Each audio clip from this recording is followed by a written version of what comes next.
오늘 본문은 크게 세 부분으로 나눌 수 있습니다. 첫 번째 부분은 그 1절에서 4절입니다. 1절에서 4절은 다윗의 용서를 위한 간청이라고 할 수 있습니다. 용서를 위한 간청. 5절에서 13절은 회복을 위한 간청이라고 할 수 있고, 14절에서 19절은 공동체를 위한 간청이라고 이렇게 이름을 붙여볼 수 있습니다. 그래서 이 세 부분으로 본문이 구획이 됩니다. 요즘 이제 그 일부 예배에는 초등학생들도 어른들과 함께 예배를 드리고 제 설교를 이제 끝까지 듣는지는 모르겠는데 하여튼 인내하면서 이제 앉아 있습니다. 그래서 아이들에게 제가 이런 얘기를 들려줬습니다.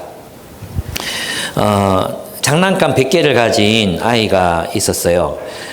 근데 또 다른 아이는 장난감이 하나밖에 없었습니다. 장난감 한 개 가진 친구는 하나밖에 장난감이 없으니까 그 장난감을 굉장히 귀하게 아꼈습니다. 그 장난감을 친구처럼 그렇게 생각하면서 정말 사랑하고 그랬었거든요. 근데 이제 장난감 100개 가진 친구가 그 장난감 한 개 가진 친구가 가진 그 장난감이 너무 막 예뻐 보이고 갖고 싶은 거예요. 그래서 이제 그만 친구를 때리고 그 장난감을 빼앗아 버렸어요. 근데 장난감이 하나밖에 없는 친구는 너무 속상해가지고 그만 시름시름 앓다가 죽어버렸습니다. 말도 안 되는 동화죠. 근데 이 소식을 들은 다른 친구가 이 장난감 100개를 가진 친구를 찾아갔습니다. 네가 잘못한 거라고, 너 때문에 친구가 죽었다고 이렇게 막 야단을 쳤거든요. 그랬더니 이 장난감 100개 가진 친구 제정신이 든 거예요. 그래가지고 내가 잘못했다고 이렇게 용서를 구해야 되겠다고 생각했지만 친구는 이미 세상을 떠나고 없었습니다. 또 친구에게 자기가 가진 제 장난감을 다 나눠주고 또 다시 친구가 되고 싶었지만 그런 장난감 때문에 친구를 잃어버리게 됐습니다. 이 친구의 죄는 누가 용서해 줄 수 있을까요? 또 이 친구는 과연 용서받을 수 있을까요? 여러분, 때때로 우리가 살다 보면 사람에게 잘못을 저질러서 이제 회복하고 싶을 때가 있잖아요. 그런데 살다 보면 이제 언젠가 그게 생각나고 그때 내가 정말 잘못했었구나 이런 게 떠오를 때가 있잖아요. 근데 찾을 수가 없어. 찾을 수도 없고 또 어떻게 해야 될지 모르겠고, 그죠? 그래서 내가 사과해야 될 대상을 내가 잃어버렸을 때 나는 그러면 용서받을 수 있을까? 베트남전에 참전했던 많은 군인들이 그런 생각을 한대요. 자기도 모르게 그곳에 광기에 휩싸여서 사람들을 죽이고 또 여인들을 강간하고 불태우고 이런 일에 참가했던 우리 한국 군인들이 많았잖아요. 그런데 정작 사죄하고 용서받고 싶지만 자기를 용서해 줄 대상이 세상에 없는 거죠. 그러면 그는 누가 용서해 줄 수 있을까? 결론적으로 얘기하자면 우리의 죄를 심판하실 최후의 심판자는 오직 하나님 뿐이십니다. 우리가 사람에게 용서를 받는다 하더라도 하나님이 용서하지 않으시면 용서받을 수 없다는 것이 그리스도인들의 믿음입니다. 그래서 오늘 이 본문은 그런 용서와 회복에 관한 그런 이야기들을 우리에게 다루어 줍니다. 과연 우리는 회복되고 용서받고 또 다시 그리스도인의 삶을 살아갈 수 있을까 하는 거죠. 저도 이제 돌아보면 좀 용서를 구하고 싶은 사람이 몇 사람이 있어요. 하나는 이제 제가 초등학교 다닐 때였는데 그 이제 교회 다닐 때 한 친구가 이름이 김미숙은 너무 많으니까 김미숙이라는 친구가 있었는데 6학년 때였던 것 같아요. 그러니까 어떻게 하다가 게임을 하게 돼가지고 가위바위보하고 이제 심폐 때리기를 한 거예요. 여기 손목 때리기를 서로 한 거예요. 그래가지고 이제 가위바위보 제가 이겼어요. 그래서 제가 여기를 때리게 됐거든요. 여기를 탁 때렸는데 때가 쭉 밀려 나온 거예요.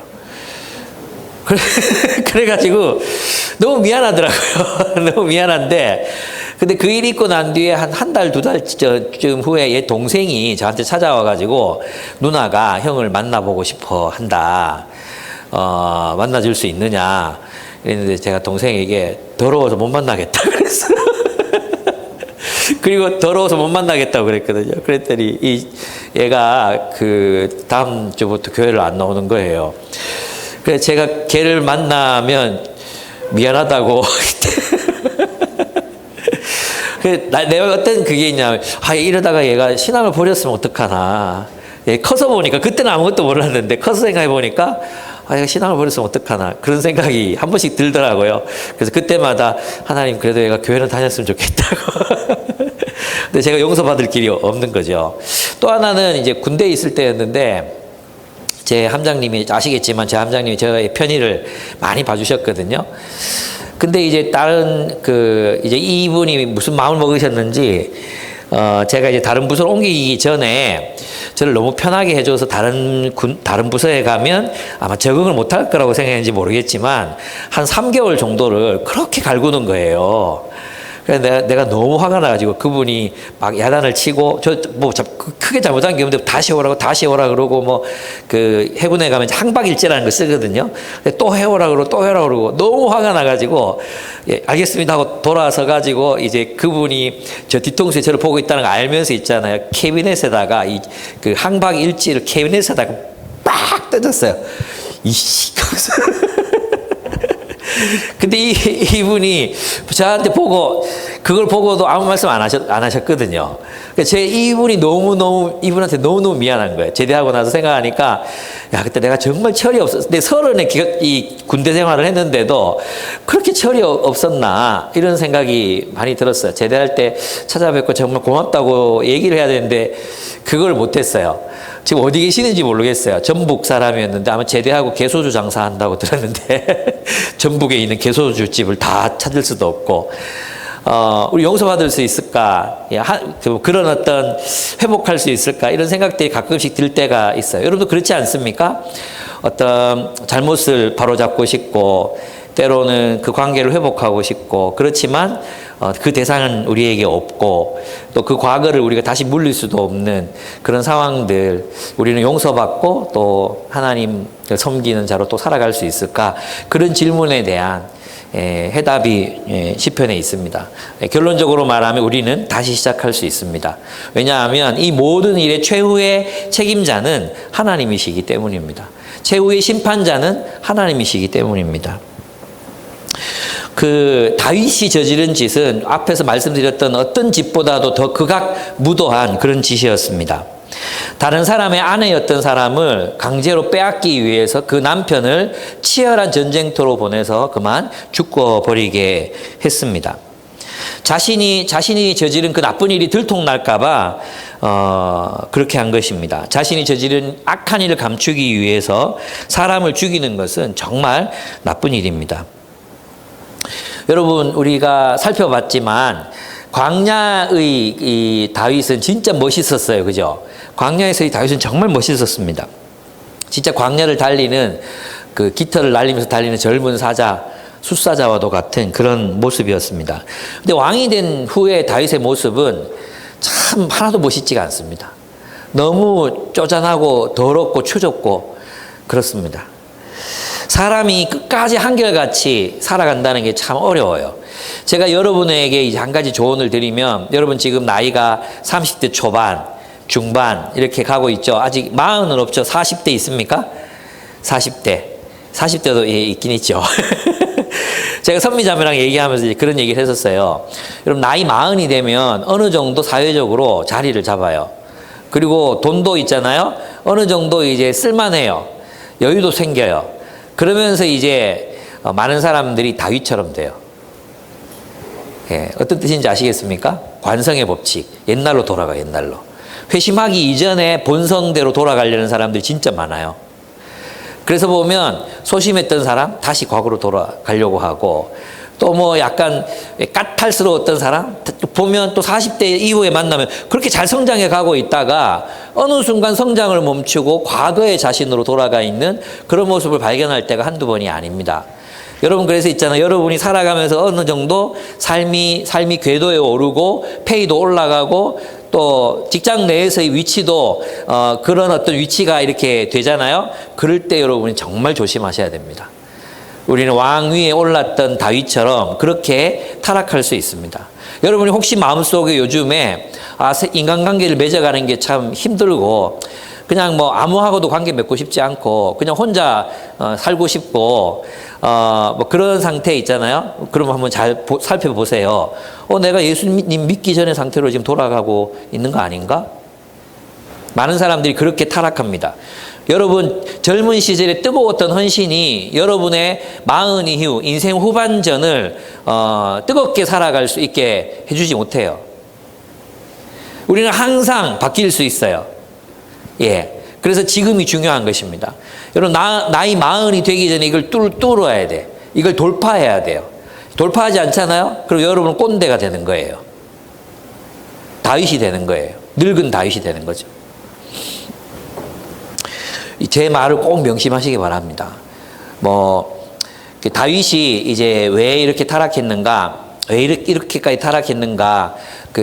이제 제 책에도 썼지만 그의 무엇이 그를 이렇게 타락해 만들었습니까? 그의 성공이, 그의 안일한 삶이, 그의 나태한 삶이, 차라리 고난이 있고 사울이 쫓아다니고 막 이럴 때는 분투하면서 살았거든요. 지금 여러분 분투하면서 살잖아요. 그죠? 분투하면서 살고 있는데 이때 우리 성장이 있어요. 성숙함이 있어요. 근데 이제 내가 하던 일이 익숙해지고 뭐 이렇게 그러다 보면 여러분의 삶이 세상에서 다시 형성되거든요. 굳어진다고요. 그걸 정말 주의해야 됩니다. 정말 주의해야 돼요. 그래서 우리에게 필요한 게 뭐냐? 오늘 본문에 나와 있는 찢기고 상한 심령입니다. 찢기고 상한 심령. 왜 다윗이 찢기고 상한 심령을 가져야 된다고 얘기합니까? 왜 그걸 가져야 된다고 얘기하죠? 그게 없으면 우리는 성장을 갈망하지 않거든요. 찢기고 상한 심령이 뭡니까? 하나님, 저는 부족합니다. 제가 또 범죄했습니다. 아직 멀었습니다. 저는 어쩔 수 없는 뿌리부터 악인입니다. 날 때부터 저는 죄악의 공동체 속에서 태어났습니다. 제 이 죄를 떨쳐버리기가 너무 힘듭니다. 이 찢기고 상한 심령, 통회하는 심령, 통회하는 마음, 그것이 없으면 우리는 그 자리에 머물고 맙니다. 예, 그럼 여러분 주의하셨으면 좋겠습니다. 그러면 우리는 이제 때때로 죄를 짓거나 실패하는 게 되는 경우가 정말로 많습니다. 그럴 때 우리는 어떻게 해야 됩니까? 다윗을 보면 그는 하나님의 자비와 긍휼을 믿고 하나님께로 돌이켰습니다. 이것이 중요합니다. 하나님의 자비와 긍휼을 신뢰했습니다. 하나님이 우리를 자비롭게 대하신다는 사실을 신뢰했어요. 하나님이 죄 지은 우리를 긍휼히 여긴다는 사실을 신뢰했습니다. 여러분이 아무리 악한 죄를 지었어도 다윗만큼 큰 죄를 지었습니까? 예. 만약에 우리 시대의 다윗처럼 죄를 지으면 여러분 살인마일 거예요. 살인마. 그죠? 우리 중에 그런 사람 없어요. 그럼 여러분들이 무슨 죄를 무슨 실수를 했을지 알 수 없지만, 네, 하나님은 여러분을 긍휼히 여기실 수 있는 분이십니다. 여러분 그 사랑을 믿으십니까? 그래서 우리는 돌아갈 수 있습니다. 여러분 세상 사람들은 자기를 용서를 못해요. 세상 사람들은 자기를 용서할 수 없어요. 그래서 수치심에 죽죠. 그러니까 그리스도인은 우리를 용서하시는 분이 계세요. 우리를 용서하시는 분의 용서가 있어요. 그렇게 어떻게 합니까? 우리는 용서받을 수 있습니다. 그래서 좀 뻔뻔스럽게 주님 앞에 나아가야 합니다. 이 본문을 PBS 하면서 이제 대학부에서 쉐어링을 했대요. 나누는데, 다윗 이 새끼 정말 뻔뻔하네. 그래서 그렇게 나눔을 했다는 거예요. 정말로 그렇습니다. 우리가 하나님 앞에 좀 뻔뻔하게 나아가야 합니다. 그리고 주님의 긍휼을 믿고 주님의 사랑을 믿고 하나님이 나를 아신다고 주님이 나를 긍휼히 여기실 것을 믿음으로 주님 앞에 나아가셔야 돼요. 우리는 완전할 수 없어요. 완전하지 않아요. 근데 하나님은 너무나 크신 사랑으로 우리를 대하시기 때문에 우리는 그분 앞에서 다시 회복될 수 있습니다. 여러분 그렇게 하기 위해서 하나님의 자비와 긍휼을 믿고 주님 앞으로 나아가기 위해서 필요한 게 무엇인지 아십니까? 먼저 자신이 잘못을 저질렀음을 인정해야 합니다. 내가 잘못했다는 것을 인정할 때 우리는 변화될 수 있습니다. 그죠? 근데 여러분, 아이들을 이렇게 키우다 보면, 아이들을 또 가르치다 보면, 이렇게 잘못을 저질렀다가 들키잖아요. 그러면 제일 먼저 하는 반응이 뭡니까? 일단 부인합니다. 내가 아니야. 내가 한 거 아니야. 이렇게 일단 부인하고 곧 들통 나는데 일단 아니라고 이제 얘기합니다. 또는 반항합니다. 왜요? 무슨 상관인데요?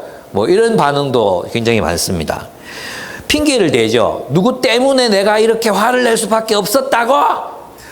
누구 때문에 내가 이걸 이렇게 놔둘 수밖에 없었다고? 막 그러면서 이제 누군가에게 핑계를 댑니다. 정당화 혹은 변명을 하죠. 어쩔 수 없었어.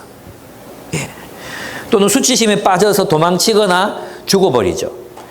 사람들이 자신을 심판한다는 걸 견디지 못해요. 자신의 인생이 부정당한다는 사실을 견디지 못합니다. 여러분, 우리는 우리가 잘못했을 때 인정해야 합니다. 이 다윗도 알고 있잖아요. 제가 꾸준히 내가 참 잘못했다. 3절에 보면 나의 반역을 내가 잘 알고 있으며 내가 지은 죄가 언제나 나를 고발합니다. 이렇게 얘기했거든요. 다윗이 몰라서 회개하지 않은 게 아니었어요. 알고 있었어요. 알고 있었지만 인정하지 않은 거죠. 인정하지 않은 거예요. 우리도 그래요. 우리도 알아요. 내가 잘못하고 있다. 알거든요. 그런데 우리는 죄가 뭐라 그랬어요? 죄란 자신의 완전성을 주장하는 거라 그랬잖아요. 나는 완전해야 하기 때문에 나는 완전하기 때문에 저 사람이 틀린 거죠. 저 사람이 틀려야 내가 완전할 수 있잖아요. 그죠? 그래서 자기의 완전성을 주장하는 게 죄거든요. 예. 그렇게 자기가 불완전하고 내가 틀렸고 내가 틀릴 수도 있었고 내가 잘못했을 수도 있었어. 그거 인정하지 않으면 우리는 절대 성장할 수 없습니다. 절대 변화를 받을 수가 없습니다. 통회하고 자복하는 심령, 그게 우리에게 있어야 합니다. 나는 부족하다. 내가 잘못했다. 그래야지 변화가 있을 거 아니에요. 그거 인정해야지 변화될 거 아니에요. 근데 여러분, 꼰대가 된 어른들이나 가정의 가부장적 아버지들을 보면 분명히 자기가 잘못해놓고도 누구를 만들면 희생양을 만들잖아요. 니 때문에 내가 이렇게 화가 나고 있는 거야. 우리 집에 니만 없으면 우리 행복해. 그죠? 사실은 자기 때문인데 그렇게 다른 사람들 비난하고 심판하고 정죄하고 단죄하잖아요. 그러면 성장하지 못합니다. 그 사람은 참 자기도 불행하고 남도 불행하게 만드는 그런 일을 할 수밖에 없습니다. 근데 다윗의 훌륭한 점이라면 바로 이 점입니다. 다윗은 나단에게 지적을 당한 후에 경청하잖아요. 그리고 하나님께 기도합니다. 하나님의 자비를 구합니다. 하나님이 자기를 자비롭고 긍휼하게 대하실 것을 믿습니다. 그리고 주님 앞에 나아갑니다. 자, 여러분에게 묻고 싶습니다. 여러분의 하나님은 자비롭고 긍휼하신 하나님이십니까? 용서하시는 하나님이십니까? 여러분은 어떻습니까? 하나님은 여러분을 용서하시고 여러분을 자비롭게 대하시고 여러분을 수용하시는데, 그리고 안아주시는데 왜 여러분은 여러분 자신을 사랑하지 않습니까? 왜 여러분 자신을 용서하지 않습니까? 자기를 용서를 못하니까 남이 용서가 안 되잖아요. 예. 자기가 완전해야 되니까 부족한 다른 사람들 용납할 수가 없잖아요. 그걸 뭐라 그래요? 투사를 한다면 투사. 자기가 완전해야 된다고 믿으니까 상대방도 완전해야 돼. 그래서 목사가 완전한 목사가 돼야 되는데 완전하지 못하니까 비난해. 완전해야 된다고 생각하고. 투사하지 마세요. 예. 여러분이 하나님의 긍휼과 자비를 많이 경험했다면 우리가 타인을 대할 때도 그 자비와 긍휼로 대할 것입니다. 근데 여러분 자신에게 자비와 긍휼이 없으니까 남을 대할 때도 자비와 긍휼이 없는 거 아니에요. 그렇지 않습니까? 하나님은 다윗의 믿음은 정말 다윗은 있잖아요. 참 뻔뻔해요. 사울과 다른 점이 뭔지 아십니까? 사울과 다른 점. 다윗은 자기가 이렇게 범죄한 상태에서도 하나님이 자기를 사랑할 걸 믿어요. 사울은 하나님이 자기를 버렸다고 믿었어요. 그리고 그 믿음대로 갔어요. 하나님 나 버렸다. 다시 찾아가고 하나님 붙들고 이러면 되는데 버렸다. 끝났다. 그리고 자기의 삶을 그렇게 살아가잖아요. 다윗은 어떻습니까? 그 상황 속에서도 하나님을 붙듭니다. 하나님이 자신을 사랑하고 있다고 그렇게 믿습니다. 이것은 사실입니다. 하나님이 여러분이 그 어떤 악행을 저질렀더라도 하나님은 여러분을 용서하시고 여러분을 받아주실 것입니다. 관계를 회복하실 것입니다. 아멘? 믿습니까? 네. 여러분을 자비롭게 대하십시오. 여러분이 하나님이 여러분을 자비롭게 대하신 것처럼 여러분이 여러분 자신을 자비롭게 불쌍히 여기는 마음으로 대하십시오. 여러분마저 여러분에게 그렇게 하지 않으면 아무도 그렇게 여러분에게 해줄 사람이 없습니다. 우리가 죄를 지었을 때 어떻게 해야 합니까? 이제 죄가 무엇인지부터 정의를 해야 합니다. 그죠? 죄는 하나님의 뜻을 어기는 거잖아요. 하나님의 뜻이 무엇입니까? 하나님의 뜻은 하나님을 사랑하고 이웃을 사랑하는 거죠. 하나님 십계명에 나타나 있는 하나님의 뜻은 하나님을 사랑하고 이웃을 사랑하는 것입니다. 하나님을 사랑하는 최소한의 방법, 그리고 이웃을 사랑하는 최소한의 방법이 하나님이 주신 계명에 나타나 있습니다. 그 계명을 요약하면 하나님을 사랑하고 이웃을 사랑하는 거예요. 그럼 이 죄라고 할 때 이 죄가 뭐냐 하면 이 다윗은 여기에서 세 가지 단어로 자기가 죄인이라는 것을 설명하고 있거든요. 1절에 보시면은 주님의 크신 긍휼을 베푸시어 내 반역죄를 없애주십시오. 이렇게 얘기하죠. 자신이 밧세바를 범하고 우리아를 죽인 것을 뭐라고 표현합니까? 반역죄를 범했다고 얘기합니다. 반역죄. 반역이 뭡니까, 여러분? 반역은 어떤 한 체제를 파괴하는 거죠. 그러니까 다윗의 이 범죄는 하나님 나라의 법을 파괴한 행위, 왕이 하나님 나라의 법을 파괴했기 때문에 반역이라고 부르는 것입니다. 반역. 그래서 하나님의 법을 우리가 파괴하는 행위를 하게 될 때 우리는 반역하게 되는 것이라고 말합니다. 그렇습니다. 하나님의 법을 깨뜨리는 것, 그것이 반역죄입니다. 둘째는 죄악이라고 번역된 단어로 자신의 죄를 설명합니다. 2절에 보시면 내 죄악을 말끔히 씻어주시고 이렇게 얘기했죠. 여기서 말하는 죄악이라는 단어는 언어상으로는 그냥 하나님의 길을 걷지 않는 것을 말해요. 비뚤어진 길, 왜곡된 길을 굽게 하는 것을 말합니다. 이것을 다른 말로 하면 본인 스스로가 하나님의 길, 하나님이 원하시는 길을 걸어야 되는데 그 길을 걷지 않고 다른 곳으로 가는 것, 다른 길을 걷는 것, 그것이 죄악이고, 또 하나는 뭐냐 하면 이 길 자체를 왜곡하는 거예요. 그러니까 하나님의 말씀을 왜곡해서 자신의 욕망에 따라 이용하는 거죠. 그것을 죄악이라고 하는 것입니다. 이건 괜찮아. 예를 들자면 이런 거잖아요. 하나님 법을 왜곡하는 것 중에 어떤 게 있냐 하면, 이제 이 당시 유대인들도 그런 생각을 가졌어요. 하나님 앞에서 지혜롭게 선하게 살면 하나님이 축복하셔서 재물을 많이 가지게 하신다. 이것은 성경에 있는 이야기잖아요. 그런데 이 이야기를 그들은 어떻게 곡해했습니까? 자신들이 부자로 살면서 가난한 사람을 돕지 않고 심지어 가난한 사람들의 것을 빼앗아도 괜찮다는 체제를 발전시켰어요. 그죠? 그게 뭐예요? 그게 길을 굽게 만드는 것인 거죠. 길을 굽게 만드는 것, 합리화하는 것, 자신의 욕망에 따라 하나님의 성경 말씀을 합리화하는 것, 정당화하는 것, 그거예요. 어제 인성관 선생님 설교하시면서 이야기했던 우리는 동성애자들도 사랑해야 되잖아요. 그런데 불태워 죽여라고 말했다. 아주 싫어하고 증오하라고 말했다. 그래서 정말 성경을 정말 하나님의 뜻을 이해하지 못하는 그런 마음이잖아요. 그것은 자신의 어떤 안에 있는 폭력성을 왜곡한, 자기의 폭력성을 위해서 하나님의 길을 왜곡하는 거거든요. 그런 것들이 굉장히 많아요. 예. 그게 죄악입니다. 하나님의 법을 비뚤게 해석하는 것, 왜곡해서 적용하는 것, 이런 것들이 다 죄악에 해당하는 것입니다. 그 다음에 셋째 죄, 3절 하반절에 보면은 내가 지은 죄가 언제나 나를 고발합니다. 이렇게 얘기했어요. 이 죄가 무엇인가 하면 하나님의 목적을 이루지 못하는 걸 말해요. 그러니까 목적에 도달하지 못한 혹은 다른 목적지에 도착한 화살을 말할 때 죄라고 얘기하거든요. 이 죄는 하나님이 우리에게 맡기신 목적, 우리가 살아가야 될 삶의 목적, 그것을 달성하지 못하는 것을 죄라고 말해요. 다윗에게 그것은 하나님이 그를 왕으로 부르셨잖아요. 왕으로 세우신 목적이 있었잖아요.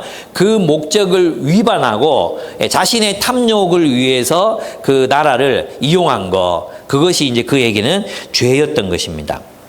이런 하나님의 뜻은 하나님의 계명에 잘 나타나 있습니다. 그래서 우리가 어떤 범죄를 저지를 때, 우리가 하나님이 말씀하신 그 죄를 저지를 때는 항상 이런 반역과 죄악과 죄가 함께 합니다. 하나님에 대한 반역, 그리고 하나님의 법에 대한 왜곡, 그리고 그 하나님의 목적을 이루지 못하는 삶, 그런 삶으로 결론을 맺게 되어 있습니다. 이걸 다르게 말하면 하나님의 뜻은 하나님의 계명에 나타나 있다 그랬죠. 그게 하나님 사랑, 이웃 사랑이잖아요. 근데 그걸 쉽게 말하면 이런 거예요.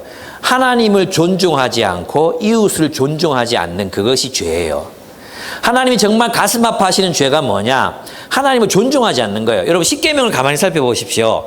하나님을 존중하지 않기 때문에 어떻게 해요? 다른 신을 막 섬기는 거죠. 내게 남편이 있고 내게 아내가 있음에도 불구하고 내 아내를 무시하게 되면 어떻게 됩니까? 존중하지 않으면 다른 여자를 만나게 되는 거죠. 그죠? 그게 자신의 아내를 존중하지 않는 거잖아요. 하나님을 존중하지 않기 때문에 우리의 하나님이신 그 하나님을 무시하니까 다른 신을 섬기는 것입니다. 우상을 만들어요. 우상을 만든다는 게 무슨 뜻입니까? 하나님을 자신의 개념, 자신의 생각 속에 가두는 것을 우상을 만드는 거거든요. 하나님이 보여주신 대로의 하나님을 만나야 되는데 그게 아니라 자기가 원하는 하나님을 자기가 만드는 거예요. 자기 식대로 하나님 이런 분이야 하고 그냥 하나님 말씀으로 하나님을 이해하는 게 아니라 알려고 하는 게 아니라 그냥 자기 식대로 하나님 만들어 놓고 자기가 원하는 하나님 만들어 놓고 그 하나님 그 자기 욕망을 그 하나님께 투사하는 거죠. 그게 우상을 만드는 거잖아요. 그죠? 하나님 존중하지 않으면 하나님의 모습 그대로 정말 하나님이 보여주신 대로 존중하지 않으면 우리는 하나님을 자기 마음대로 조작해낼 수 있다는 것입니다. 자기 마음대로 조작해낼 수 있습니다. 그리고 또 하나님을 존중하지 않으면 어떻게 됩니까? 하나님의 이름을 막 팔아먹는 거죠. 하나님의 이름으로 살인하고 하나님의 이름으로 노동 착취하고 하나님의 이름으로 악한 일을 저지르는 것입니다. 왜? 하나님을 존중함이 없거든요. 그래서 저는 있잖아요. 사랑하라 이 이야기를 바꾼다면 하나님을 존중해라. 하나님을 존중하는 사람은 어떻게 삽니까? 이웃을 존중합니다. 이웃을 존중하지 않으니까 어떻게 해요? 쉬는 날도 없이 일 시키는 거예요. 쉬는 날도 없이 일 시키잖아요. 그리고 살인하잖아요. 자신의 욕망, 자신이 심판자가 되고 자기가 최후의 판단자가 돼서 사람들을 살해합니다. 남의 아내를 쉽게 빼앗습니다. 왜? 이웃을, 남편과 아내를 존중하지 않기 때문입니다. 존중함이 없기 때문에 빼앗습니다. 또 어떻게 합니까? 거짓말합니다. 이웃의 그 상황, 이웃의 아픔을 존중하지 않기 때문입니다. 남의 것을 탐냅니다. 빼앗아도 된다고 생각합니다. 그렇게 하는 이유가 무엇입니까? 이웃을 존중하지 않기 때문입니다. 죄가 무엇입니까? 다윗이 왜 밧세바를 빼앗을 수 있다고 생각했습니까? 그가 왕이었거든요. 고대의 왕은 못할 게 없잖아요. 왜 그는 우리아를 전쟁터로 내보내도 된다고 믿었습니까? 권력이에요, 권력. 그에게는 그 권력은 있잖아요. 이웃을 존중하는 마음을 빼앗아갑니다. 상실되게 합니다. 권력. 그 권력으로 여성들, 계급이 낮은 사람들을 바라볼 때 자기 마음대로 할 수 있다고 생각합니다. 목회자들도 자신이 권력자라고 사람들이 자기 말에 이렇게 굴복할 때 자기 마음대로 할 수 있다고 생각해요. 존중함이 없어지는 거죠. 근본적으로 있잖아요. 이웃을 사랑하기 위해서 우리의 마음이 필요한 게 이웃을 존중하는 마음이 있어야 합니다. 그 사람이 상처받았구나. 그럼 내가 참 그를 존중한다면 어떻게든 내가 그 마음을 어떻게든 해결해 보려고 애를 쓰겠죠. 이웃을 존중한다면 그가 당한 손실 이런 것들에 대해서 책임을 지려고 하겠죠. 이웃을 존중한다면 이들이 살아가는 삶에 서로가 살아가는 삶에 깊은 관심을 가지겠죠. 서로를 존중한다면 누가 한 말에 귀를 기울이고 귀담아 듣고 그가 원하는 것들을 어떻게든 채워주려고 애를 쓰겠죠.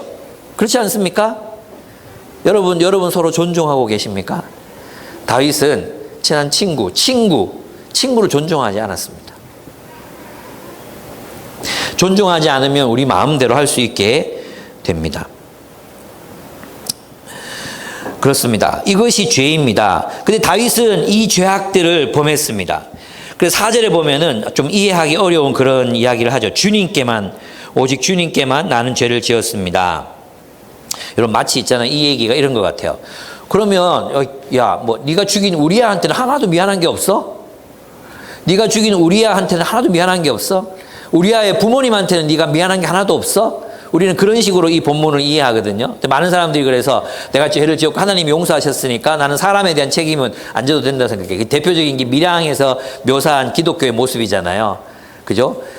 자식을 죽여놓고는 미안하다는 말, 이 사람 찾아가기가 정말 어려웠는데 자식을 죽여놓고는 와서 보고 나 하나님께 용서받았으니까 당신도 가서 용서받으세요. 그 뒤집으시잖아요. 그죠?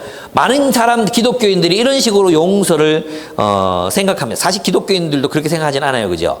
근데 율법에 보면 어떻게 돼 있어요? 율법에 보면 내가 누군가에게 뭔가 손실을 끼쳤잖아. 몇 배 갚으라 그랬어. 4배를 갚아야 돼. 4배. 그래서 어린이들이 이제 장난감 가지고 막 친구 장난감 가지고 놀다가 부셨잖아요. 그럼 보통 어떻게 해요? 똑같은 장난감 사주는 것도 대단한 거잖아요. 그죠? 근데 대부분 어떻게 합니까? 미안해. 끝. 미안하다. 끝. 끝나면 안 돼요. 4배를 갚아줘야 돼. 4배. 그러니까 장난감 부셨어. 그럼 똑같은 거 사주면 안 되고 4배 비싼 걸 사줘야 되는 거예요. 4배 비싼 거. 아시겠습니까? 근데 우리가 있잖아요. 여러분이 만약에 누군가를 폭력적인 나의 언어로 누군가를 무시했어요. 또 내가 그 사람을 배제시켜서 그 사람을 상처를 입혔어요. 그럼 내가 그 사람과의 관계를 회복하기 위해서는 4배 노력을 해야 되는 거예요. 다른 사람들 앞에서 4배 칭찬해야 돼. 4배를 칭찬해주고 이 사람의 명예회복과 마음을 돌이켜주기 위해서 뭘 해야 돼? 4배 노력을 해야 돼. 4배. 근데 우리 그거 안 하거든요. 마치 애들 같아. 애들. 야, 둘이 잘못했잖아. 사과해. 미안하다. 됐나? 그리고 가. 이런 건 화해가 아니에요. 4배. 남편과 아내가 싸우더라도 몇 배? 4배. 배상이 없는 용서를 구하는 것은 그 용서가 아닙니다.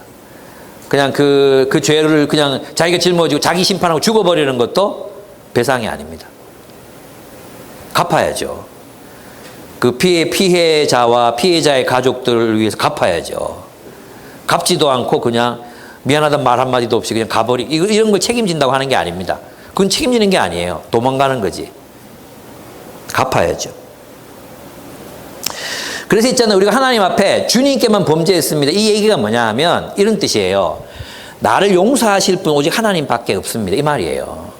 사람이 있잖아요. 사람이 나를 용서하지 않아도. 그래서 성경에 보면 순서가 뭐냐 하면 지금 다윗은 최후의 용서를 바라고 있거든요.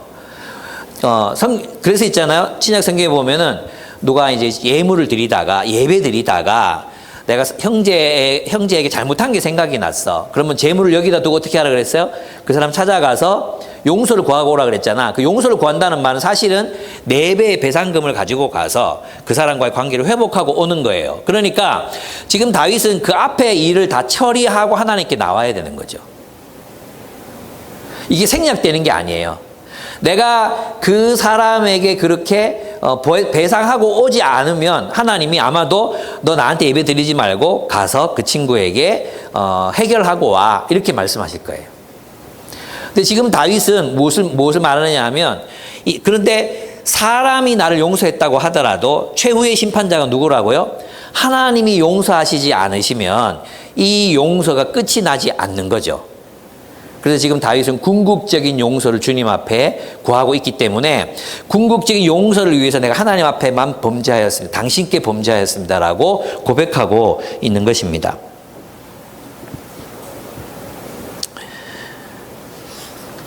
우리가 사람들을 존중하지 않고 함부로 대할 때 그들을 이용하고 심판해서 죽이고 여성을 성적인 대상물로 삼고 남의 것을 빼앗고 탐낼 때 하나님이 가장 깊은 상처를 받으십니다. 하나님이 너무너무 마음 아파하십니다. 왜? 하나님께서 사람들을 사랑하시기 때문입니다. 그런데 다윗은 자신의 죄가 너무너무 더럽고 무서운 것임에도 불구하고 하나님께로 돌아와서 이제 용서를 간청합니다. 본문 1절과 2절에 보시면은 주님을 한결같은 사랑으로 내게 자비를 베푸십시오. 그리고 주님의 크신 긍휼을 베푸시어 내 반역죄를 없애주십시오. 이렇게 표현하고 있죠. 없애주십시오. 이 없앤다는 게 무슨 표현인가? 또 뒤에 가보면은 2절에 보면 내 죄악을 말끔히 씻어주시고 내 죄를 깨끗이 없애주십시오. 이렇게 표현하잖아요.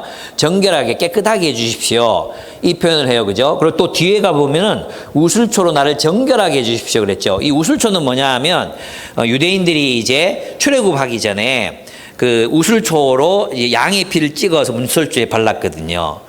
그죠? 그래서 이 정결하게 한다는 것은 어떤 뜻이냐 하면 깨끗해진다는 것은 그냥 우리는 이제 사면이다. 죄가 용서받는다. 이렇게만 생각하잖아요. 근데 그게 아니에요. 원래 정결해진다 또는 깨끗하게 해달라 이 말은 뭐냐 하면 하나님의 성막에서 제사를 드릴 때 하나님이 누구 오지 마라 그랬어요? 예, 뭐 여러 사람들 있잖아요. 뭐 이방인, 뭐 고자, 뭐 그리고 부정한 사람. 부정하게 되는 여러 가지 이유들이 있었거든요. 여러 가지 그런 이유들, 뭐 병들었거나 출산했거나 또는 뭐 이런 여러 가지 이유들 때문에 이 부정하다는 것을 있잖아요. 이런 거예요. 뭐 죄인이다. 또는 공동체에서부터 쫓아낸다. 이런 의미가 아니에요. 이 부정하다는 것은 예배에 참석할 수 없다는 뜻이에요. 그래서 나를 정결하게 해달라 이 말이 무슨 말이냐 하면 하나님 나를 회복하셔서 하나님을 예배하는 공동체에서 하나님을 예배할 수 있도록 도와주십시오. 하나님과의 관계를 회복해 주십시오. 이런 뜻이에요. 나를 정결하게 해 주십시오. 이 말은 그냥 내가 내 죄 용서받겠다 이런 의미가 그런 의미를 더 넘어서서 하나님 옆에 나가서 하나님 나로 하여금 다시 예배하는 자들의 공동체 속에 나를 받아주십시오. 이런 뜻인 거예요. 지금 다윗은 하나님으로부터의 추방, 하나님께서 다윗을 만나주시지 않는 그런 것을 경험하고 있거든요. 그래서 진짜 이제 회복된다는 게 어떤 뜻이냐 하면 하나님을 예배하는 공동체로 다시 회복되는 것을 의미하는 것입니다. 나를 깨끗하게 하소서, 나를 정결하게 하소서. 이 말은 하나님 내가 다시 하나님을 예배하겠사오니 나의 예배를 우리의 예배를 내가 이들과 함께 예배 드릴 수 있는 자격을 나에게 다시 허락해 주십시오. 이런 뜻인 거예요. 정결 규례들은 대부분 외적인 거예요. 손 씻지 않고 뭐 먹지 말아라든지 뭐 여러 가지 그런 거거든요. 근데 다윗은 지금 다시 자신의 실패, 자신의 죄, 그것으로 인해서 하나님 나라의 공동체와 함께 예배 드릴 수 없다고 지금 얘기하고 있는 것입니다. 근데 다윗은 믿죠. 뭘 믿습니까? 자신을 회복시키실 것이라고 믿는 거예요. 그러면 있잖아요. 우리가 이제 영적 회복이다. 우리가 회복된다. 이런 얘기 많이 쓰잖아요. 사실은 회복이 필요한 것 같아요. 이런 얘기 많이 써요. 어떨 때 쓰죠? 우리의 감정이 우울할 때. 대부분 사람들이 그럴 때 쓰는 거예요. 아, 우울하다. 이럴 때 회복이 필요한 것 같다. 뭐 이렇게 얘기하잖아요. 찬양을 부를 때 내 감정에 어떤 뜨거움이 없어. 회복이 필요한 것 같다. 예배를 회복하고 싶다. 뭐 그런 얘기들을 많이 해요. 그죠? 예배를 혼자 회복하는 게 아닌데 어쨌든 그 회복한다. 회복이 뭔가 그걸 이제 우리는 이 다음 구절들부터 회복이 무엇인지를 알아볼 수 있습니다. 첫째 5절과 6절 한번 잘 살펴보세요. 5절 6절은 붙어 있습니다. 제가 한번 보겠습니다. 5절 6절 같이 한번 읽어보겠습니다. 굉장히 중요하기 때문에 같이 읽겠습니다. 시작. 다시 시작. 실로 나는 죄 중에 태어났고 어머니의 태 속에 있을 때부터 죄인이었습니다. 마음속의 진실을 기뻐하시는 주님, 제 마음 깊은 곳에 주님의 지혜를 가르쳐 주셨습니다. 이렇게 얘기해요. 이 과거형으로 돼 있잖아요. 주님이 나에게 지혜를 가르쳐 주셨습니다. 과거형으로 돼 있잖아요. 근데 이제 이 과거형으로 번역한 성경은 이제 세 번역밖에 없어요. 대부분 다 하나님의 지혜를 가르쳐 주십시오. 지혜를 알게 해 주십시오. 대부분 그렇게 번역합니다. 공동 번역에서는 지혜의 심오함을 나에게 가르쳐 주소서 이렇게 번역했어요. 그 다음에 오경웅은 모든 것을 훤히 아시는 주님께서는 진실함을 정녕 기뻐하시니 지혜의 빛을 비추사 죄악된 모습 보게 하소서 이렇게 번역했어요. 그러면 앞에 있는 구절, 내가 태중에서부터 죄를 지었다. 내가 어머니의 태중에서부터 죄를 지었습니다. 또 나는 죄 중에 태어났다 이렇게 얘기했잖아요. 이게 무슨 뜻일까요? 이게 무슨 뜻이냐 하면 이런 거예요. 그가 어머니 뱃속에 있을 때부터 그의 공동체가, 그가 속했던 어머니와도 같은 그 공동체 전부가 죄 가운데 있었다는 거죠. 그 공동체가 모두가 죄 가운데 있기 때문에 어떻게 이 아이가 태어나서 자라면서 그 공동체의 가치관과 체제와 이런 것들을 자연스럽게 습득하게 되잖아요. 그럼 이 아이는 자기가 죄를 지으면서도 죄인 줄 모르는 거죠. 무슨 뜻인지 아시겠죠? 예, 자기가 그 어떤 공동체 막 그 남 뒷담하고 남 왕따 시키고 이런 것들을 그냥 날 때부터 그렇게 하면서 살았어. 생존을 위해서 자기 편 만들고 막 그렇게 날 때부터 그렇게 살았던 거야. 그럼 이 사람은 자기가 다른 사람에게 그렇게 깊은 상처를 주고 있음에도 불구하고 그게 모르잖아요. 그죠? 그러니까 그래서 뭐가 필요해? 지혜가 필요한 거예요. 하나님이 주시는 지혜가 있어야 자신의 죄악됨을 보는 거예요. 하나님이 주시는 지혜가 없으면, 즉 말씀이 없으면 자신이 죄인됨을 모르는 거야. 모르니까 못 고쳐. 못 고치니까 성숙할 수 없어. 그 자리에서 그냥 멸망당하는 수밖에 없는 거예요. 이해가 되십니까? 그래서 뭐가 필요해? 회복의 첫 번째 조건이 뭐라고? 첫 번째 조건은 하나님의 말씀이에요. 지혜예요, 지혜. 하나님의 말씀으로 형성된 내적인 지혜가 있을 때 그때 비로소 우리는 회복된다고 얘기하는 거예요. 감정이 회복되는 게 아니에요. 찬양할 때 기쁜 마음이 회복되는 게 아니에요. 설교 들을 때 감동이 생겨나는 게 아니에요. 그게 아니에요. 하나님의 말씀을 깨달을 때 우리가 회복되기 시작하는 것입니다. 말씀을 깨달을 때 내가 속한 그 공동체의 한계, 그 공동체의 지배를 뚫고 내가 하나님의 뜻을 행하는 자로 회복되는 것입니다. 아시겠습니까? 그래서 여러분, 말씀 없이 절대 회복이 일어나지 않아요. 하나님이 내 마음속에서부터, 그래서 그 NLT나 이런 데 보면은 나를 자궁에서부터 주님의 지혜로 가르쳐 달라고 얘기하는 거예요. 나를 어머니의 자궁에서부터 나를 지혜로 가르쳐 달라고. 이게 없이는 우린 절대 회복될 수 없는 존재거든요. 여러분, 성경에서 말하는 기도는 실천이에요. 기도는 단순히 하나님께만 바라고 내가 행하지 않는 게 아니에요. 그래서 내가 정말 회복을 원한다면, 여러분이 정말로 영적인 회복을 원하잖아요. 그럼 뭐부터 해야 돼? 말씀을 묵상해야 합니다. 하나님의 말씀부터 묵상해야 돼. 그래서 하나님의 지혜를 가져야 내가 하나님의 뜻 안으로 회복되기 시작하는 거예요. 그전에는 몰랐어. 이게 죄인지 몰랐어. 내가 죄를 지으면서 죄인지 모르는 거야. 이웃을 존중하지 않으면서 무시하고 상처 주고 대들고 반항하고 내 죄를 은폐하고, 그죠? 그걸 인기응변이라고 부르잖아. 우리 사회는 그걸 인기응변이라고 불러요. 우리는 자신의 탐욕을 추구하는 삶을 취미생활이라고 불러요. 개인의 기호라고 얘기한단 말이에요. 그런 세계 속에서 정말 우리가 죄인되면 어떻게 깨달을 수 있겠어요? 하나님이 주신 지혜가 없이는 못 깨닫는 거야. 회복을 위해서 뭐가 필요하다? 하나님이 부어주시는 지혜가 필요한 거예요. 그 말씀으로부터 나오는 거예요. 두 번째, 회복이 무엇인가? 7절이에요. 7절 같이 읽어보겠습니다. 시작. 우슬초로 나를 정결하게 해주십시오. 내가 깨끗하게 될 것입니다. 나를 씻어주십시오. 내가 눈보다 더 희게 될 것입니다. 이랬죠. 아까 앞에 있던 내용, 회복과 관계된 거잖아요. 그럼 이게 무슨 뜻이냐? 왜 정결하게 됨이 필요해요? 왜 정결해야 돼? 무엇하기 위해서? 공동체와 함께 예배드리기 위해서예요. 공동체와 함께 예배드리기 위해서 깨끗해지는 게 필요한 거예요. 우리는 있잖아요. 자꾸 어떻게 생각하느냐 하면 이것을 개인주의적으로 이해한단 말이에요. 하나님이 내 죄를 우슬초록 깨끗해졌어. 이걸 위해서 깨끗하게 달라는 게 아니에요. 지금 다윗은 추방을 경험하고 있어요. 하나님의 여기서 본문에 보면은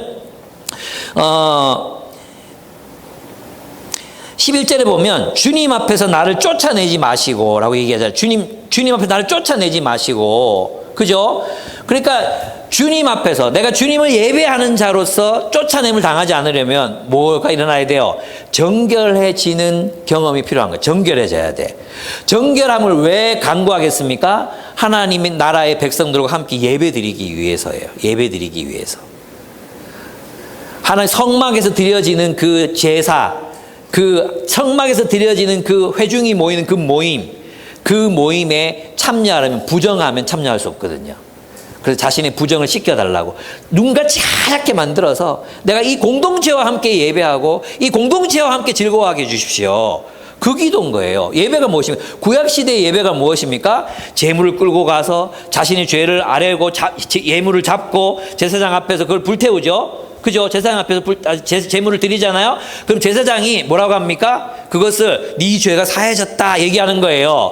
그 죄 사함을 받고 이 제물을 들고 와서 뭐 합니까? 사람들과 함께 성 안에 사는 과부들 고아들 다 불러 모아가지고 잔치를 벌이는 것입니다. 축제를 벌이는 것입니다.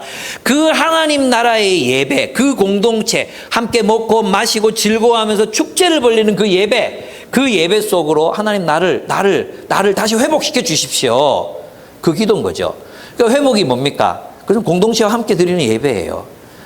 꼭 이 예배를 말하는 게 아니에요. 주일날 모여서 함께 드리는 이 예배만을 말하는 것이 아니라 하나님의 공동체로 나를 다시 회복시켜 주십시오.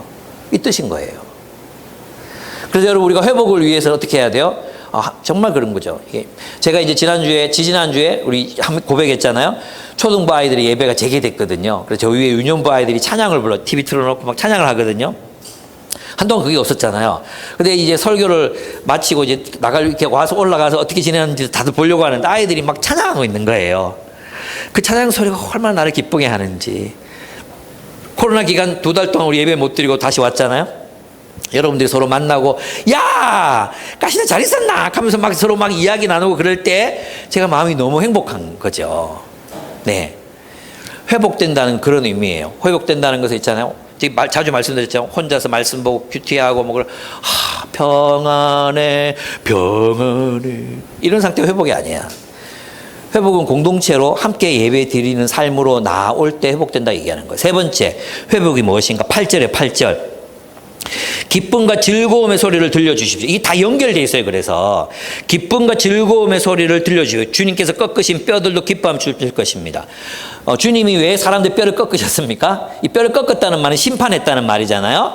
하나님이 그들을 심판하셨거든요. 그런데 하나님이 그를 회복시켜 주시면 하나님 나라의 공동체적 축제, 그 공동체의 삶의 그 축제로 회복시켜 주시면 무엇이 들립니까? 제물을 바치고 제물을 나눠 먹으면서 노래하고 춤추는 기쁜 소리들이 들리잖아요. 그 즐거움과 기쁨의 소리를 회복시켜 달라는 것은 내 내면의 어떤 단순한 기쁨을 회복시켜 달라는 의미가 아니에요. 기쁨의 소리. 그 하나님께 예배하는 자들, 하나님께 예물을 드리고 하나님께 제물을 바치고 함께 먹고 마시며 즐거워하고 노래하며 춤출 때 그 기쁨의 소리를 회복시켜 달라는 것입니다. 그래서 그 회복이란 공동체적 기쁨과 즐거움을 다시 회복하는 거예요. 여러분이 영적으로 회복됐다 이 말은 뭐냐 하면 사람들과 함께 지내는 기쁨과 즐거움을 회복했다 이런 말이에요. 그런데 있잖아요. 많은 사람들이 어떻게 생각합니까? 영적인 회복을 공동체와 연결지어서 생각할 줄 몰라요. 여러분 만약에 공동체가 함께 지내고 이런 것들이 이게 기쁘지 않고 그렇잖아요. 그럴 때 우리가 생각해 봐야 돼요. 내가 혹시 하나님 앞에 범죄한 것 없는가? 돌이켜야 되는데 돌이키지 않고 있는 것은 없는가? 내가 왜 이렇게 공동체 사람들이 불편하지? 그건 공동체 문제일 수도 있고 개인의 문제일 수도 있습니다. 그죠? 둘 다의 문제일 수 있습니다. 자기를 돌아보고 공동체를 돌아봐야 합니다. 우리는 하나님이 원하시지 않는 그런 삶과 태도는 없는가 돌아보셔야 합니다. 네 번째, 회복이 무엇입니까?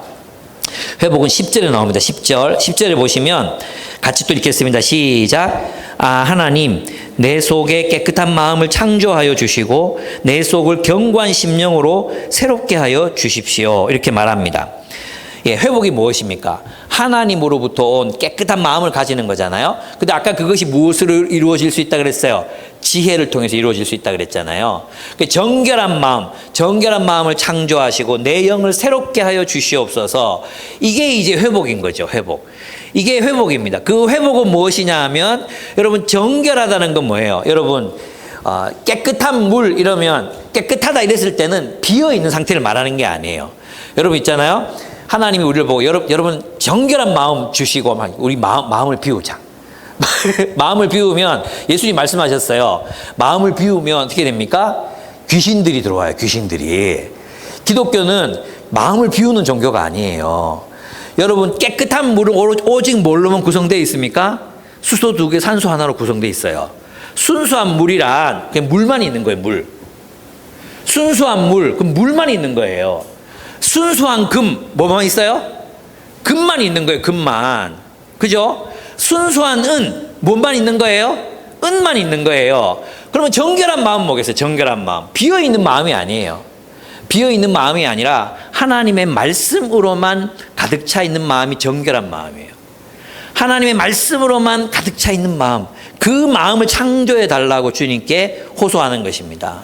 우리가 그렇게 기도해야 합니다. 회복이란 하나님의 말씀으로 다시 세워지는 것을 의미합니다. 이것 없이는 절대로 세워지지 않습니다. 여러분이 몇 시간을 기도하고 기도원에 가서 몇 날을 기도하고 그런다고 여러분이 정결해지는 게 아닙니다.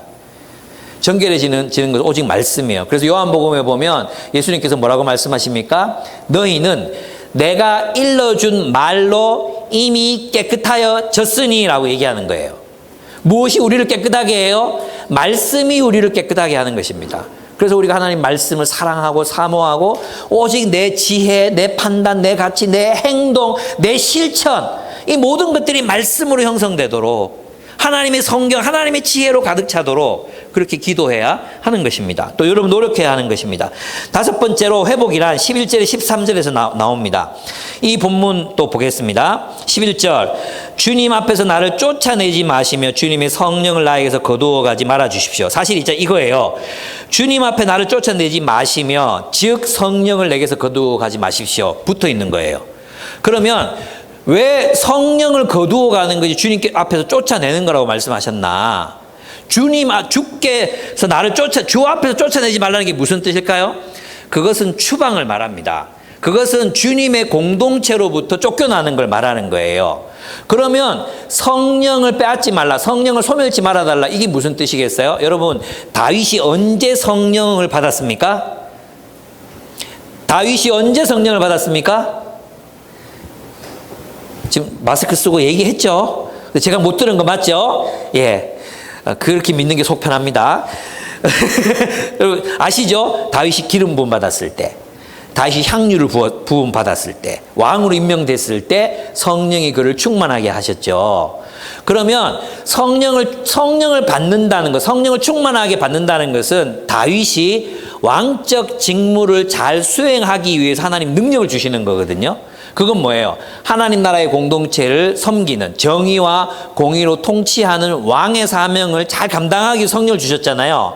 근데 성령을 빼앗아 버리면 무엇을 빼앗는 거예요? 왕직을 빼앗는 거예요.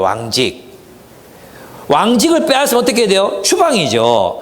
그래서 사울에게서 성령이 떠나가셨다 얘기했잖아요. 사울이 성령이 떠나가시고 누가 들어왔어요? 악령이 들어왔잖아요. 그죠? 그 말은 뭐냐 하면 사울은 더 이상 왕이 아니라는 뜻이에요. 그래서 있잖아, 여기 성령을 소멸치 말아달라, 성령을 회복하기를 간절히 기대하는 건 뭐냐 하면, 하나님, 내가 이 공동체 속에서 나의 소명, 성령을 통해 주신 그 은사, 그리고 그 사역을 제가 감당할 수 있게 해주십시오. 압니다. 제가 범죄했습니다. 제가 부족합니다. 제가 정말 극악무도한 죄를 저질렀습니다. 그러나 주님, 나를 쫓아내지 마십시오. 나에게 다시 성령을 부어주셔서 내가 주님의 공동체를 섬기게 해주십시오. 주님의 나라를 섬기게 해주십시오. 이 기도가 성령을 소멸치 말아달라는 기도예요. 근데 우리는 성령을 이렇게 이해하지 않아요. 왜 그런지 아십니까? 20세기 초에 일어났던 오순절 운동 때문에 그래요. 오순절 운동은 하나님이 성령을 부어주셨어요. 그걸 어떻게 해석했어야 했냐 하면 하나님이 이 공동체가 하나님 나라의 공동체가 되도록 하나님이 성령을 부어주셨습니다. 그리고 공동체 이렇게 가지 않고 개인의 능력, 방언하는 능력, 병 고치는 능력을 행하는 쪽으로 갔단 말이에요. 개인적으로. 성령 체험. 그래서 막 사람이 그냥 성령 체험을 받고 막 뜨겁고 입신하고 막 방언 터지고 막 이런 것들을 성령 체험이라고 생각했거든요. 근데 그걸 왜 주십니까? 왜 성령을 주셨습니까? 공동체 안에서의 직무를 수행하기 위해서거든요. 회복된다는 것은 사명을 회복한다는 뜻입니다. 우리가 공동체 안에서 하나님이 내게 맡기신 일, 내게 맡기신 역할, 은사, 소명, 이것을 회복하지 않고 영적으로 회복되는 건 없는 거예요. 회복된다는 것을 그저 하나님이 성령의 불이 내 가슴을 뜨겁게 해주고 뭐 오늘 말씀 들을 때 가슴이 뜨거웠다 뭐 이것만으로 되는 게 아니란 말이에요. 예. 회복이란 주님의 사역을 지속할 능력을 공급받는 것을 말합니다. 그래서 여러분 이걸 기도해야 되는 거죠. 다 무엇과 관련이 있습니까? 하나님의 말씀과 예배하는 공동체, 그리고 예배하는 공동체 안에서 나누는 축제적인 즐거움, 그죠? 그래서 나중에 소명으로 이어지잖아요. 그래서 뭐라고 감히 다윗이 얘기합니까? 13절 보십시오. 정말 경악스러운 얘기를 합니다. 13절 같이 읽어보겠습니다. 시작. 반역하는 죄인들에게 내가 주님의 길을 가르치게 하여 주십시오. 죄인들이 주님께로 돌아올 것입니다. 이렇게 기도합니다. 무슨 말입니까? 나의 실패의 경험, 나의 실수의 경험, 하나님 내가 정말 실수했습니다. 이 경험으로 내가 다른 이들을 또 주님께로 돌이키기를 원합니다. 우리는 생각하죠. 완전한 사람이 다른 사람들을 이끌 수 있다고 믿어요. 완벽한 사람이 다른 사람을 이끌 수 있다고 믿습니다. 아닙니다. 우리는 실패했음에도 불구하고 주님 앞에 회복되면 그가 다른 이들을 이끌 수 있습니다. 예, 저도 마찬가지입니다. 제가 완전해서 여러분을 이끄는 것이 아닙니다. 여러분도 서로가 완전해서 다른 이들을 하나님께로 돌이키게 하는 일을 하고 계시는 게 아닙니다. 내가 뭐라고, 내가 이런 죄를 지었는데 저런 죄를 지었는데, 여러분 있잖아요. 사실 우리를 다 발거벗겨 놓고 나면 드러났고 드러나지 않았을 뿐이지 다 똑같습니다. 다 냄새나고 다 더럽습니다. 안 그렇습니까? 이 가운데 여러분 죄 한 번도 안 짓고, 여러분 내가 이거 들통나면 난 정말 쪽팔려서 우리 교회 못 나온다 이런 사람 있습니까? 없습니까? 이거 없는 사람, 나 정말 쪽팔려, 나는 당당하게 교회 나올 수 있다, 나는 그거 하나도 부끄러운 거 없다, 진짜 내 인생에 한 개도 다 보여줄 수 있다. 손 들어 보십시오. 진짜 손 들어 보십시오. 아무도 없습니다. 그리스도인이 다른 사람을 이끌 수 있고 다른 사람을 옳은 대로 이끌 수 있는 이유는 우리가 실패한 경험을 가진 사람들이기 때문이에요. 하나님이 실패한 자들을 들어서 쓰십니다. 다윗의 그 극악무도한 실패에도 불구하고 하나님은 다윗을 다시 사용하셨습니다. 아멘? 우리도 그렇습니다. 우리도 그렇게 될 수 있습니다. 제가 이 자리 정말 바울과 비교하면, 그죠? 바울은 살인했네. 난 바울보다 낫다. 그런 의미에서 보면 난 살인 안 했거든. 이러면서 우리가 이 자리에 서는 게 아닙니다. 그게 아닙니다. 그죠? 내가 실패했습니다. 주님이 용서하셨습니다. 주님이 용서하셔서 나도 실패한 자로서 다른 이들을 이끕니다. 저희 유튜브에 보면 가끔씩 그거 나오잖아요. 감옥에 가 있는 죄수들이, 감옥에 가 있는 막 그 중범죄 교수들 있잖아요. 거기에 이제 햇병아리 10대 청소년 범죄자들 있죠. 뭐 방화, 뭐 이런 거 저질렀던 사람들을 교육하는 프로그램이 있어. 보신 적 있습니까? 근데 거기 들어가면 이 아이들이 막 들어가면 그 어마어마한 죄를 지은 덩치 커다란 남자들 뭐 이 사람들이 나와가지고 막 F 들어가는 욕 막 쓰면서 막 여기 들어오고 싶어? 내가 너를 죽여버릴 거야. 빨리 들어와라. 이 귀여운 꼬마야. 그러면서 막 욕하잖아요. 그럼 애들이 처음에는 청소년 깽단 이런 게 당당하게 막 들어갔다가 막 주눅 들어 질질 울고 막 그러면서 이제 그 죄를 청산하는 얘기 있잖아요. 여러분, 난 그거 보면서 정말 느낀 게 많았어요. 예. 착한 사람들이 죄 짓지 않은 사람들이 이 아이들에게 말하는 게 아니라 범죄자가, 심지어 감옥에 가 있는 사람들이 이 아이들에 말할 때 효과적인 거예요. 효과적인 거죠. 여러분의 실패, 여러분의 실수, 우리의 범죄, 예, 그럴 수 있습니다. 하나님이 우리의 모든 범죄보다 주님의 사랑이 더 큽니다. 그리고 주님은 그 어떤 인간이라도 고쳐서 쓰실 수 있습니다. 그 어떤 악한 이들이라도 다시 고쳐서 하나님의 나라를 위한 일꾼으로 세우실 수 있습니다. 그러므로 여러분의 자신의 실수와 범죄를 바라보고 난 안 돼 라고 생각하셨던 분들 계시다면 지금 하나님의 긍휼하심을 바라보십시오. 그리고 그 주님과 함께 우리를 은폐하고 가는 게 아니에요. 우리는 있잖아요. 서로 함께 나도 죄인이고 너도 죄인이다. 이렇게 함께 손잡고 가는 거지. 난 너보다 좀 큐티 하루 더 했거든. 내가 리더야. 이게 아니에요. 내가 PBS 좀 더 깊게 보거든. 그러니까 넌 내 멤버야. 이게 아니에요. 그죠? 그거 아니잖아요. 우리 다 알잖아요. 리더들 다 알잖아요. 똑같아요. 근데 우리가 할 수 있는 건 뭐예요? 내가 용서받은 죄인이기 때문이에요.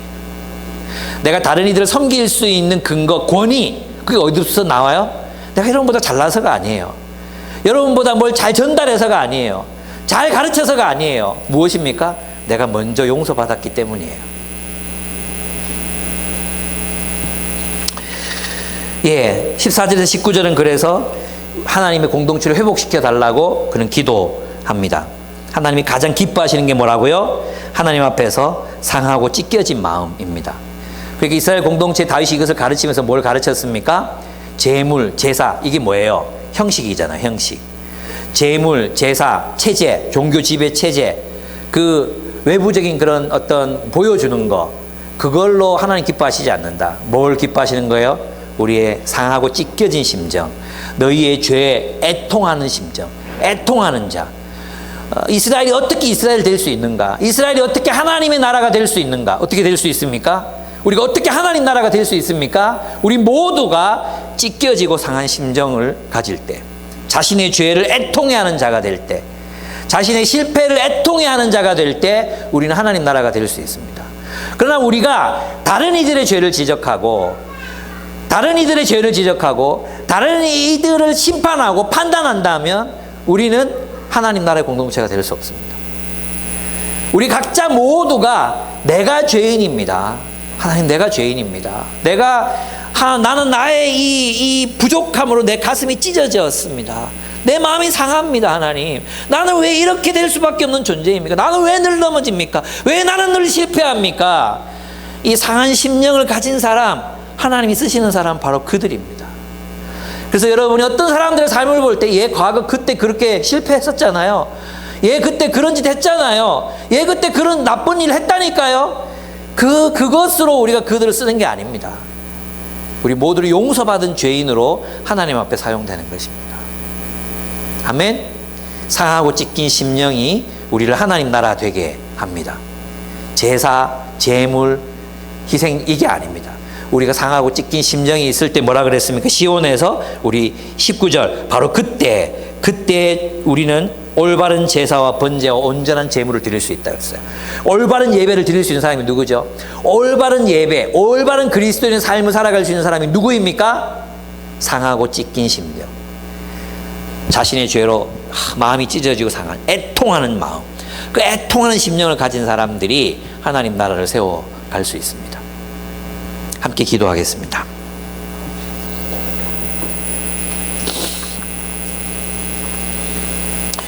우리 주님 앞에 상하고 찢긴 심령을 달라고 주님 앞에 기도했으면 좋겠습니다. 우리의 신앙생활이 이렇게 메마른 이유, 기쁨이 없는 이유, 우리는 회복이 필요합니다. 회복이 없는 이유가 무엇입니까? 우리 안에 찢기고 상한 심령이 없습니다. 여러분 기억나십니까? 학생 시절 수련회에 가서 자신의 죄를 붙들고 울고 불며 하나님, 죄인입니다. 하나님, 내가 죄인입니다. 나를 용서해 주십시오. 그리고 불 꺼놓고 내가 상처 입혔던 사람들, 내가 잘못했다고 느낀 사람들 찾아가서 끌어안아 주고 잘못했다고 말하고 그때 일을 경험하십니까? 그때 여러분 아름다웠습니다. 그러나 우리가 이제 좀 컸다고 남을 쉽게 비판하고 판단하고 정죄하고 그렇게 될 때 우리는 이미 타락하고 있는 것입니다. 하나님, 나에게 이 상하고 찢긴 심령을 허락하여 주십시오. 그리고 그 심령으로 내 영혼을, 내 삶을 회복시켜 주십시오.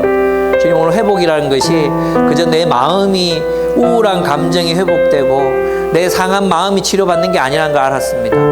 내가 이들과 함께 기뻐 노래하며 춤추는 축제적 삶을 살아가게 해 주십시오. 회복시켜 주십시오. 나를 회복시켜 주십시오. 내 사명을 회복시켜 주시고 내 삶을 회복시켜 주십시오. 주님 앞에 한 번만 기도 드리도록 하겠습니다. 기도하겠습니다.